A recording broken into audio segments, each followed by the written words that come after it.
받는 사람은 엄청난 상처를 입죠. 이 입장을 바꿔 생각해보지 않았기 때문에 그런 거예요. 우리는 우리의 것을 주는 게 아니에요. 그들의 것을 돌려주는 일을 우리가 대신 맡아서 하고 있을 뿐이죠. 이재명 대통령이 9일 휴가 복귀 이후 첫 일성으로 모든 산업재해 상황, 사고에 대해 최대 빠른 속도로 대통령에게 직보하라고 지시했습니다. 강유정 대통령실 대변인은 이날 브리핑을 통해 어제 경기 의정부 신축 아파트 공사 현장에서 안전망 철거 작업을 하던 50대가 추락해 사망하는 안타까운 사고가 발생했다. 휴가에서 복귀한 이 대통령이 다음과 같이 지시했다면서 이같이 밝혔습니다. 아울러 이 대통령은 고용노동부를 향해서는 산재 사고 방지를 위한 사전 사후 조치 내용과 현재까지 조치한 내용을 화요일 국무회의에 보고하라고 지시했습니다. 네, 대통령께서 이렇게까지 말씀하시는데 사고가 계속 일어난다. 제정신이 아닌 것 같습니다. 이제 본격적으로 말 안 듣는 자들에 대한 참교육이 있을 것 같습니다. 어떤 조치가 있을지, 그리고 이 대통령이 왜 역대급 리더인지 중요한 영상 보시고 이어가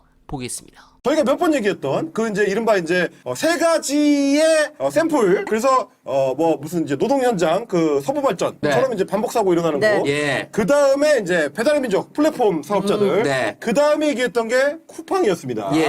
자, 근데 이제 오늘 쿠팡에서도 관련된 얘기가 또 나왔는데 얼마 전에 김영원 장관이 직접 가가지고 현장 점검을 했잖아요. 그런데 오늘 노조발로 이 노동 현장 환경에 대한 새로운 얘기가 또 보도가 됐습니다. 자, 경향신문인데 온도를 낮추랬다니까 시원하게 열사병 걸리지 않고 무더위에도 노동 환경이 나쁘지 않도록 말하라고 했더니 폭염에 농성 시작한 노동자들이고요. 그 밑에 판넬 들고 있는 거 말씀드리면 힘들어서 쓰러진다. 2시간마다 20분씩 휴게 시간 보장하라. 더워서 쓰러진다. 모든 총공정에 에어컨을 설치하라라고 되어 있습니다. 모든 층과 모든 공정에 에어컨을 설치해라. 오늘 노조에서 이제 조사한 결과 보니까 저희가 그 얘기잖아요. 얼마 전에 장관이 가가지고 실제로 온도 측정을 해봤죠. 근데 이게 40도씩 나오고 이런 데서 어떻게 일하냐? 네. 라고 뭐라고 했더니 송풍기를 설치를 했는데 송풍기를 노동자들 쪽으로 트는 게 아니라 온도계 쪽으로 틀어가지고 온도계가 시원하게. 아니 온도계를 모시고 살 거예요? 온도계를 시원하게 하는 게 아니고 층을 시원하게 해야 일하는 사람들이 안 더울 거 아니에요. 그 얘기를 하는 거예요 지금. 그리고 이제 뭐 2시간마다 20분 쉰다는 거는 온도가 일정 수준 이상을 올라가게 되면 온열 질환 위험이 높아지기 때문에 뭐 5분 쉬고 10분 쉬고 이래가지고는 안 되고 한 번 쉴 때 길게 쉬어야 돼요. 그 얘기를 지금 하는 겁니다. 근데 이제 쿠팡도 지속적으로 지금 두들겨 맞고 있는데 아직 정신 못 차린 거예요. 대표가 미국 사람이어서 그런지 지금 한국의 어떤 행정 시스템에 대한 이해도가 좀 낮은 것 같은데 잘 봐봐. 그러니까 윤석열 정권이랑 다를 거란 말이에요 이게. 어떻게 들어가는지 잘 보란 말이에요. 노조 조직률이 너무 낮다라는 얘기를 노동부 장관이 국무회의 자리에서 얘기하니까 대통령이 그거 높여야 된다고 얘기했습니다.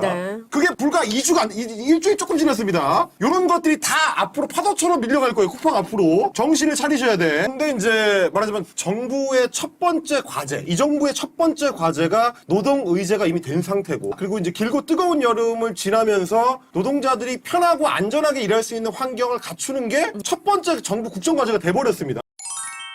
좀 강조해서 드리고 싶은 말씀이 그런 겁니다. 내가 주는 사람이에요. 이거는 일부러 그렇게 생각하는 건 아니지만 그렇게 될 가능성이 매우 농후해요. 뭐 원래 그러니까. 그래서 거기서 행정 편의주의라고 하는 게 생겨나죠. 상대 입장보다는 행정을 더 안정적으로 편하게. 그래서 얼마 전에 나온 예를 들면 이게 이제 수요자가 안 돼 보면 그 마음을 잘 몰라요. 근데 행정은 수요자 입장에서 생각하고 정책도 만들고 집행하고 이러면 진짜 칭찬받습니다. 근데 안 돼요. 귀찮거든. 일단. 시간도 많이 걸리고 에너지도 많이 소모되고. 그리고 예, 대접받는 자리. 권력이 있으면 대접을 받게 돼 있어요. 뭐 인정 안 할 수가 없잖아요.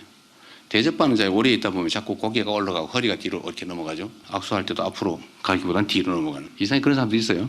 악수할 때는 꼭 뒤로 넘어가. 정치인 중에 그런 사람이 있어요. 특히 일당 독재 지역에 그런 사람이 꽤 있습니다.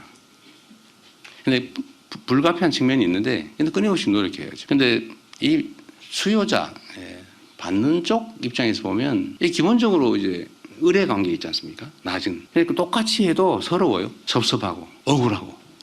친구들하고 여러분도 그런 경험 하셨을 텐데 어느 날 친구가 나를 대하는 태도가 달라요. 나보다도 더 출세한 사람들을 볼 때 느낌 또는 내가 더 출세했을 때 느낌 거의 비슷합니다. 그래서 원래는 내가 난 평소하고 똑같이 행동하는데 왜 상대가 저렇게 느끼지? 라는 생각이 들 때가 있을 거예요. 그리고 왜 그런지도 이제는 알겠죠. 여러분도 뭐 먹을 만큼 나이도 있었으니까. 이유는 그렇죠. 똑같이 행동을 하면 내가 평소엔 같은 평지에 서 있었는데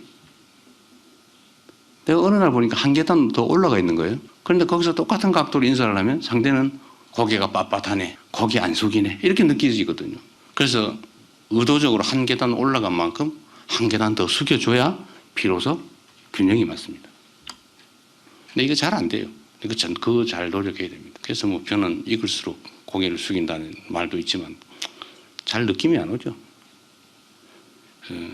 근데 수급자, 예를 들어 수혜자 입장에서 보면 내가 국가로부터 지금 그런 게 있어요. 내가 국가로부터 어떤 지원을 받는다. 그거 원래 당연한 건데 내가 또 세금 내고 내가 아무리 직장이 없어도 내가 사이다 사몽돼서도 세금을 내고 있는데 그리고 국민들은 공동체로 다 똑같이 나라의 주인인데 국가로부터 내가 힘들어 지원받는 건 너무 당연한 권리 아닙니까? 그거 헌법이 써놓은 권리죠. 그런데 세상이 하도 지원받는 건 무슨 범죄처럼 나쁜 사람인 것처럼 부도덕한 것처럼 이렇게 자꾸 끊임없이 얘기를 하다 보니까 자기 지원받는 게 다 눈치가 보이는 거예요. 근데 거기다가 이 사람은 지원받는 사람입니다 라고 뻘겋게 표시를 해가지고 하면 그 사람이 얼마나 상처받겠어요? 이걸 낙인이라고 그러죠. 그런데 행정을 하는 사람 입장에서는 쉽게 내 편의로 착오가 발생하지 않기 위해서 하면 혼나니까 문제 생기니까 표시를 막 하죠. 급식 학교 결식아동 급식 카드 있었어요 옛날에. 그게 결식아동 카드라는 게 딱 표시가 돼 있어요. 그 저 김현지 보좌관이 지적해가지고 고쳤는데 아 그래? 그래서 제가 똑같이 일반 신용카드하고 똑같이 만들어서 줬죠. 그래서 구별이 안 돼요. 쓰는 사람만 아는 거죠. 너무 좋아요. 전 인격을 침해당하지 않는. 우리는 생각 안 하죠. 뭐 급식카드인데 뭐 누가 뭐 너 지원받아서 밥 사 먹는 누가 뭐라 그러냐라고 우리는 생각하지만 받는 사람은 엄청난 상처를 입죠. 이 입장을 바꿔 생각해 보지 않았기 때문에 그런 거예요. 모든 행정은 다 그런 요소가 있습니다. 우리는 뭔가를 주는 쪽에 서 있는 사람들이에요. 공급자의 입장. 그런데 이 공급을 실제로는 우리의 것을 주는 게 아니에요.